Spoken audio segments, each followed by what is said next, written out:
اللہ تعالیٰ نے جو دنیا میں ہمیں وقت دیا ہے وہ اس کام کے لیے دیا ہے. ان بچوں کو ذرا سے ان کو ادھر کر لو کنارے، یہ مانیں گے نہیں.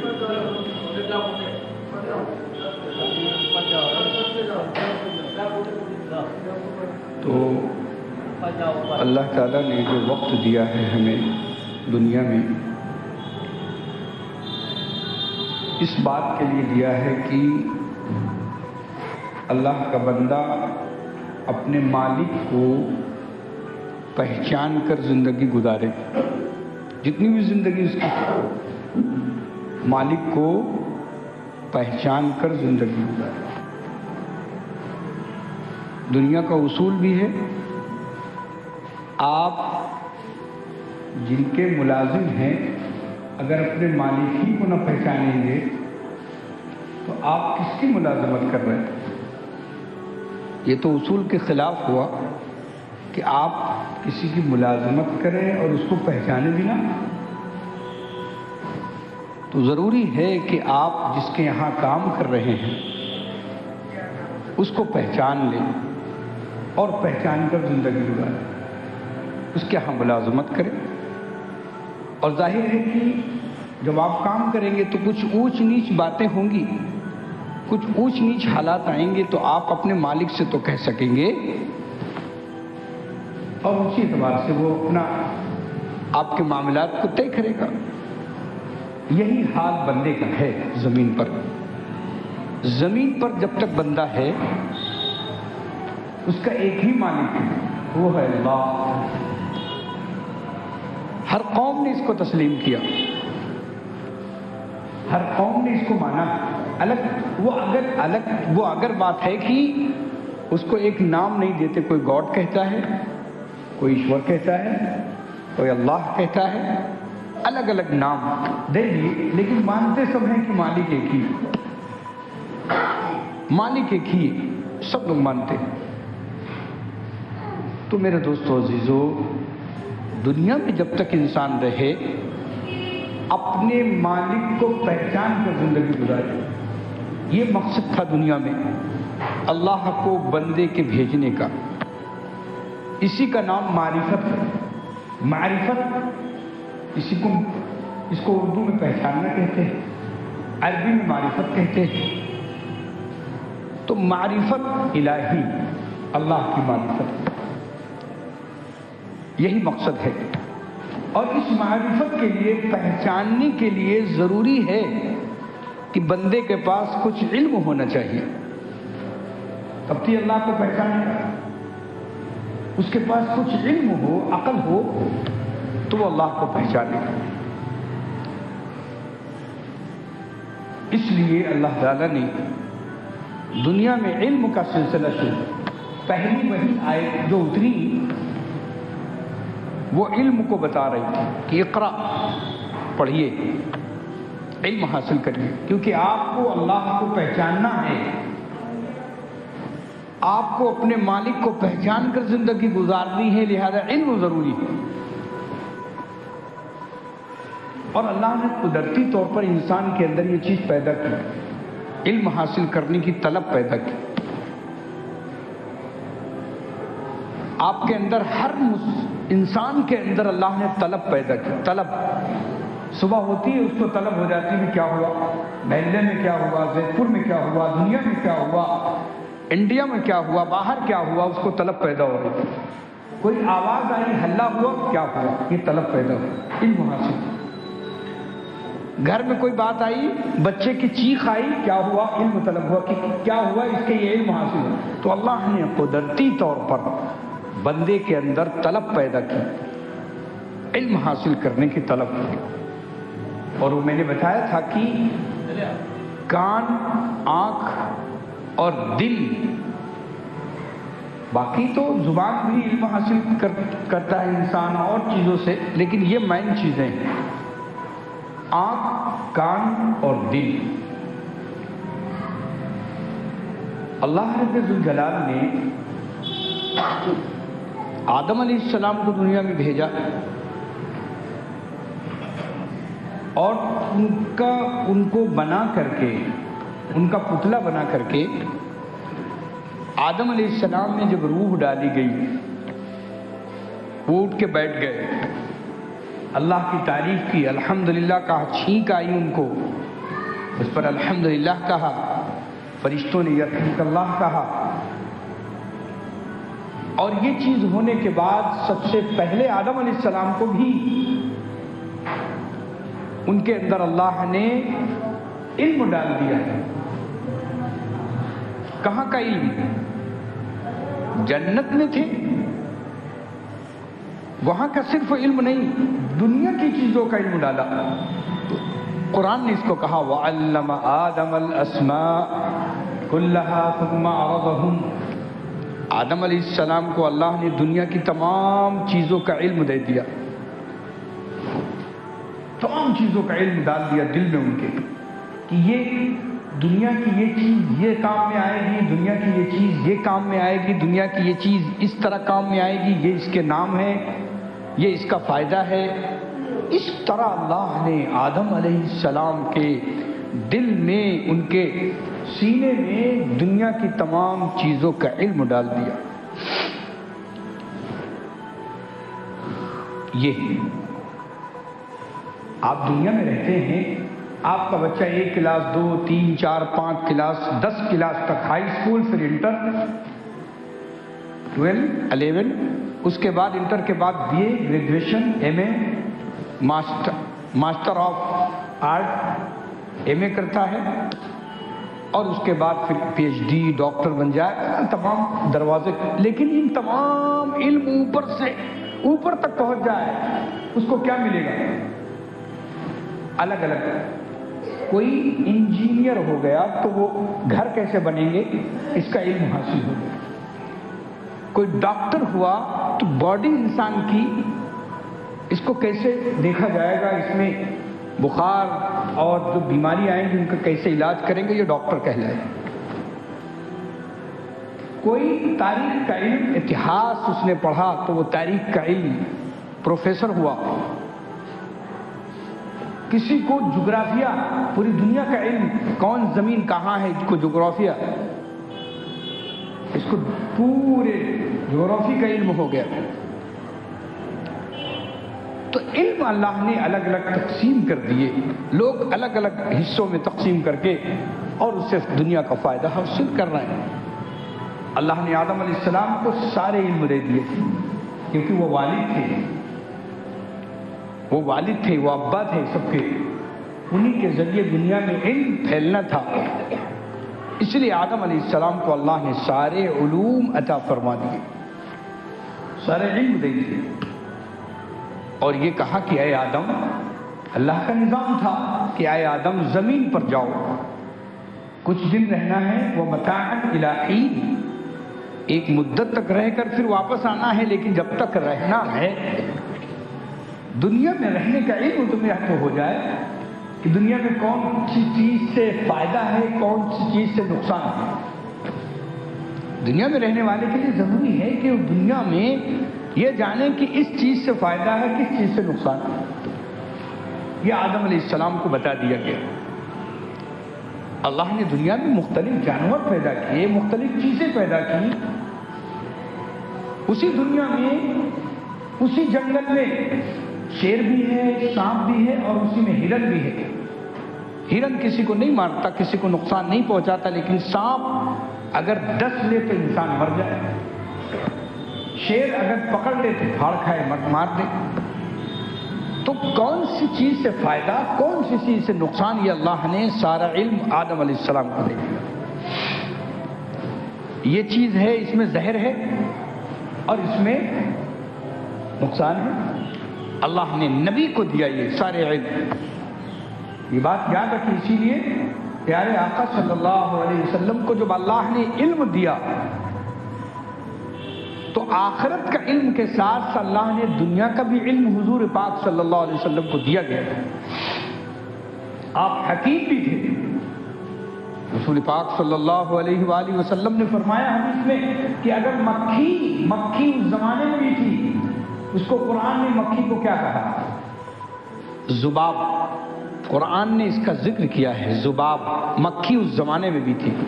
حضور نے فرمایا کہ مکھی اگر کسی تمہارے شہد میں، دودھ میں، پانی میں گر جائے تو اس کو اور ڈبو دو اور ڈبو کر نکال کے پھینک دو. وہ سامان پی لو، کھا لو، اگر جی چاہے کھا لو. کیوں؟ اس کو ڈبونے کا حکم کیوں ہوا اور ڈبو دو؟ اس لیے کہ حضور نے فرمایا اس کی ایک پر میں زہر ہے اور ایک پر میں فائدہ ہے. ایک مکھی کے ایک پر میں زہر ہوتا ہے، ایک پر میں تریاق ہوتا ہے. تو حضور نے فرمایا اس کو اور ڈبو دو، ڈبو کے نکال لو اور پھینک دو اور پی لو وہ چیز. تو کیونکہ اگر جو مکھی گری اور اس کو ایسے ہی نکال لو گے تو ہو سکتا ہے زہر تمہاری چیز میں مل گیا ہو اور تم کو نقصان پہنچائے، اس لیے اس کو ڈبو دو. اب ڈبونے کا مطلب یہ تھوڑی نہ ہے کہ اس کو لیمو کی طرح نچوڑ دو، یہ مطلب نہیں. اس کو ڈبو کر نکال دو، کیونکہ دیکھو یہ حکیم ہیں پیارے آقا صلی اللہ علیہ وسلم، امت کے لیے حکیم بن کر بھی آئے. علم تو آقا نے فرمایا کہ اس کو ڈبو دو کیونکہ اس کے زہر بھی ہے اور تریاق بھی، تو دونوں چیزیں مل جائیں گی، برابر ہو جائیں گی. امام الانبیاء صلی اللہ علیہ وآلہ وسلم، یہ پنکھا چلا دو، یا لو پنکھا کھول دو، یہ کھول دو. تو ادھر پیچھے آ رہے رسول پاک صلی اللہ علیہ وسلم حکیم بھی ہے، حکمت بھی لے کر آئے. ایک موقع پر حضور پاک صلی اللہ علیہ وسلم کھیرا، ککڑی کھا رہے تھے اور کھجور بھی ساتھ میں کھا رہے تھے. حضور ککڑی بھی کھا رہے ہیں اور ساتھ میں کھجور بھی کھا رہے ہیں. تو یہ صحابہ نے پوچھا حضرت دونوں چیزیں آپ کھا رہے ہیں؟ تو کہا ککڑی یہ ٹھنڈی ہے اور کھجور جو ہے گرم ہے، دونوں مل کر برابر ہو جائیں گے. دیکھو حضور نے اتنا خیال کیا کہ نقصان نہ ہو کسی ایک چیز سے، دونوں چیزیں ملیں اور برابر فائدہ بدن کو ہو. یہ حضور حکمت کی بات بتا رہا ہے کہ کہاں سے علم ملا. یہ اللہ کی طرف سے پیارے آقا صلی اللہ علیہ وسلم کو علم دیا گیا تھا. جبرائیل بتاتے تھے آ کر. تو دنیا کی چیزوں کا علم بھی حضور کو اور تمام نبیوں کو دیا گیا ہے اور آخرت کا بھی علم دیا گیا ہے. دنیا کا جو حکیم ہو اور دنیا کی حکمت کی باتوں پر آپ بہت یقین کر لیتے ہیں کیونکہ آپ کو فوری فائدہ ہو جاتا ہے، بدن آپ کا باڈی صحیح ہو جاتی ہے. تو جو دنیا کی باتوں پر آپ یقین کر لیتے ہیں، آخرت کی بات جس نے بتائی ہے، نماز کے یہ فائدے، زکوٰۃ کے یہ فائدے، روزہ رکھنے کے یہ فائدے، یہ فضائل ہیں، اتنا ثواب ملے گا. اور تہجد میں اٹھیں گے تو اتنا ثواب ملے گا. اوابین اشراق کی نماز پڑھیں گے تو یہ ثواب ہوگا. آپ صدقہ کریں گے تو یہ ثواب ہوگا. اور آپ مسجد میں پہلے آئیں گے، حضور نے فرمایا کہ وہ اونٹ کے برابر ثواب ملتا ہے. جمعے کے دن آپ آ جائیں، آپ چاشت کی 2 رکعت یا 4 رکعت نماز پڑھیں، صبح 9 بجے تقریباً وقت ہوتا ہے تو آپ کی روزی میں برکت ہوگی. سورہ یاسین صبح پڑھیں تو آپ کی روزی، دن بھر آپ کے روزی کا انتظام اللہ کر دیتا ہے. اور آپ ماں باپ کو دیکھیں محبت کی نیت سے اور ان کی نگاہ سے تو یہ ثواب ہے، حج عمرے کا ثواب. اشراق کے بعد جو فجر کی نماز کا وقت ختم ہوا 2 رکعت اشراق کی نماز پڑھیں تو حج عمرے کا ثواب. یہ ثواب حضور نے بتائے، فضائل بتائے، لیکن ہمیں یقین نہیں آ رہا. اگر یقین ہوتا تو ہم وہ عمل کرتے. یقین نہیں ہو رہا ہے مکمل، اس لیے ہم نمازوں سے ہماری اشراق اور اوابین کے ہماری تو فرض چھوٹ جاتے ہیں، فرض کی نماز چھوٹ جاتی ہے جو فرض ہے اللہ کی طرف سے، جس کو نہ کرنے آپ اوابین اشراق نہیں پڑھیں گے تو کوئی آپ کو عذاب نہیں ہوگا. لیکن آپ فرض کی نماز 5 فرض اللہ نے آپ کو کے اوپر کیے ہیں وہ نہیں پڑھیں گے تو آپ کو گناہ ہے، اور اتنا گناہ ہے. اتنے کروڑ کتنے 88 لاکھ جہنم میں انسان اگر جان بوجھ کے اس نے ایک وقت کی نماز قضا کی. یہ حضور کی فرمان ہے، حضور کی حدیث میں ہے. تو میرے دوستو عرض یہ کرنا ہے کہ آپ کو علم بھی حاصل کرنا ہے، علم لینا اور علم کے ساتھ عمل کرنا، بغیر علم کے کچھ نہیں، اور علم کی طلب بھی آپ کے اندر ہونی چاہیے۔ بچے سے لے کر بوڑھے تک اللہ نے اقرا فرمایا کہ پڑھیے، اے پیغمبر آپ پڑھیے، اور آپ کا بڑا رب کریم ہے، وہ آپ کو پڑھا دے گا، آپ محروم نہیں رہیں گے، آپ شروع کریے۔ تو آج نئی ٹیکنالوجی نے ہمارے بچوں کو تباہ و برباد کر رکھا ہے، بالکل صاف بات ہے۔ آج ہم کمزور ہیں دنیا میں، اور باطل جو چودھری لوگ ہیں ہمیں کھانے کے چکر میں کھا جائیں۔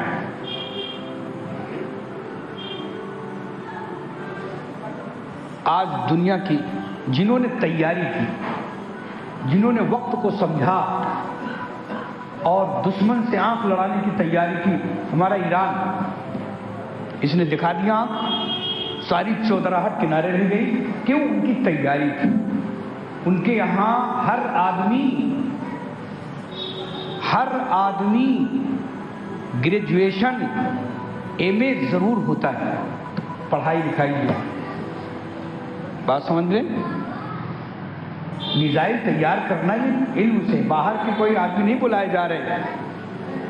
جو نئی ٹیکنالوجی سے علم حاصل ہو رہا اس کو صحیح طور پر اپنے ڈیفنس کے لیے، اپنے دفاع کے لیے لگا رہے ہیں، محنت کر رہے ہیں، تو ان کو صلہ ان کو ملنا۔ جو محنت زمین پہ کرے گا اس کو اس کا صلہ ملے گا۔ ہمارے یہاں جو نوجوان طبقہ ہے، جو آج ہماری جنریشن ہے، اس کو موبائل سے پلاٹ پہ 2 گھنٹے، نالے کے کنارے، ہوٹلوں پر، پلاٹوں پر، اور 2-3 پھر جب وہ پلاٹ چھوٹا اور گھر پہ آئے تو گھر میں لحاف کے اندر بھی موبائل چل رہا ہے، 3 بجے 2 بجے یہ سونے کا معمول۔ یہ قوم تباہ نہیں ہوگی تو کیا وہ تباہ ہوں گے جو 4 بجے اٹھ کے ایکسرسائز کرتے ہیں؟ وہ مومن نہیں ہے، وہ مسلمان نہیں ہے، وہ 4 بجے اٹھ کے ایکسرسائز کرتے ہیں کہ ہماری باڈی صحیح رہے، محنت کرتے ہیں اس لیے کہ ہم تندرست توانا رہیں، ہمارا ذہن و دماغ فری رہے، تاکہ ہم جب کمپیوٹر پہ بیٹھیں ہم علم کے دائرے میں آئیں تو ہم کو صحیح علم حاصل ہو۔ ہمارے بچوں کے حالات اچھے نہیں ہیں، ہماری نسلوں کے حالات اچھے نہیں ہیں، اس لیے کہ وہ انٹرنیٹ کو دیکھ کر اتنا اس پر فریفتہ ہو گئے، اتنا فریفتہ ہو گئے موبائل اور انٹرنیٹ میں کہ بس لگتا ہے کہ قبر میں بھی وہ جائے گا، اور کل ایک وقت آنے والا ہے کہ وہ وصیت کریں گے بھیا ہم مر رہے ہیں تو موبائل ہمارا سرہانے ضرور رکھ دینا، باقی کچھ رکھو چاہے نہ رکھو۔ یہ حالات اس سے لگے، اتنی محبت ہو گئی اس سے۔ دیکھو یہ ضرورت کی چیز اللہ نے، انسان نے عقل لڑائی اور ایک ضرورت کی چیز تیار ہو گئی۔ حضور کے زمانے میں قرآن جو صحابہ لکھتے تھے وہ پتوں پر لکھتے تھے، کاپی قلم نہیں تھا، کاغذ نہیں تھا، وہ پتوں پر، کوئی کپڑے پر، کوئی ہڈی پر، کوئی پتھر پر قرآن لکھ رہا ہے، اور وہ لکھ کے اپنے گھر میں ہے۔ پھر حضرت زید بن ثابت نے اس کو جمع کر لیا اور گواہوں کے ساتھ جمع کیا۔ تو اس وقت کاغذ نہیں تھا، لیکن بعد میں ٹیکنالوجی بڑھی، اب لکھنے کا کوئی پتے پر نہیں لکھتا، کاغذ لکھنے کے لیے آ گیا۔ اس کا مطلب کاغذ کے پیچھے تھوڑی نہ پڑ جائے گا، کاغذ ضرورت کی چیز ہے، ہر وقت کاغذ ہی دیکھتا بیٹھا رہے اور اسی کے چکر میں رہے تو اس کا مطلب یہ نہیں ہے، تو بے وقوفی اور کی نشانی ہے کہ دنیا میں کوئی نئی چیز آئے اور ہم اس پر اپنی جان و دل قربان کر دیں، اپنی تمام چیزوں کو تباہ کر دیں۔ یہ مسلمانوں کی شان نہیں تھی۔ عقابی علامہ اقبال نے کہا تھا، عقابی روح جب بیدار ہوتی ہے جوانوں میں، عقابی روح، عقاب ایک پرندہ ہے، ایک پرندہ شکر باز کی طرح ایک پرندہ ہے جو بہت اونچائی پہ اڑتا ہے، وہ زمین پر بہت کم آتا ہے۔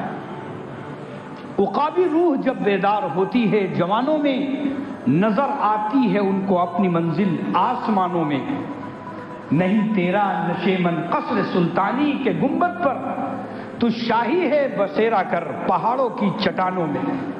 بادشاہوں کے گنبدوں پر جو چڑیا بیٹھتی ہیں اور بادشاہوں کے محلوں میں جو چڑیا رہتی ہیں ان کی کوئی حیثیت نہیں، ہاں جو پہاڑوں کی چٹانوں میں باز رہتا ہے اور لمبی اڑان کر کے وہ اپنا شکار کرتا ہے، یہ ہے اصل، یہ اصل عقاب ہے۔ اس لیے علامہ اقبال نے کہا تمہاری جوانی موبائلوں میں چلی جائے، تمہاری جوانی پلاٹوں کے پر بیٹھ کر 3-3 4-4 گھنٹے گزر جائیں، بیکار ہو جائیں، یہ کیسے جوان ہے؟ یہ عقاب نہیں ہے، یہ تو قصر سلطانی کے وہ پرندے ہیں جو قید کر لیے گئے ہیں، جو پنجرے کے اندر آ گئے ہیں۔ تو ہمارا نوجوان کہاں جا رہا ہے؟ کیا کرے گا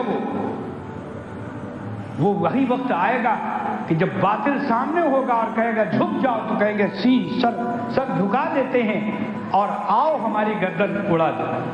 یہی ہوگا، کیونکہ ہم کچھ جانتے ہی نہیں، ہمارے اندر سب کچھ ختم ہو چکا ہے۔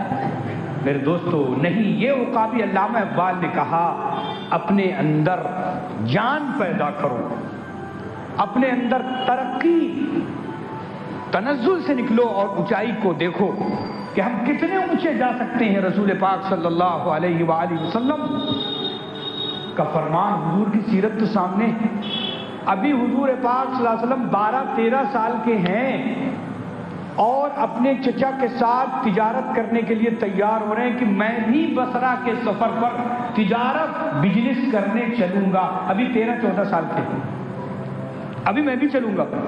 چچا کہہ رہے تھے بیٹا تم چھوٹے ہو، تم اور تمہاری حفاظت ہماری ذمہ داری ہے، کیونکہ حضور دادا عبد المطلب کے بعد، ان کے انتقال کے بعد چچا ابو طالب حضور کو بہت مانتے تھے، اپنے بیٹوں سے زیادہ حضور کا خیال رکھتے، اور کہیں کیونکہ دشمن کے خوف بھی تھے۔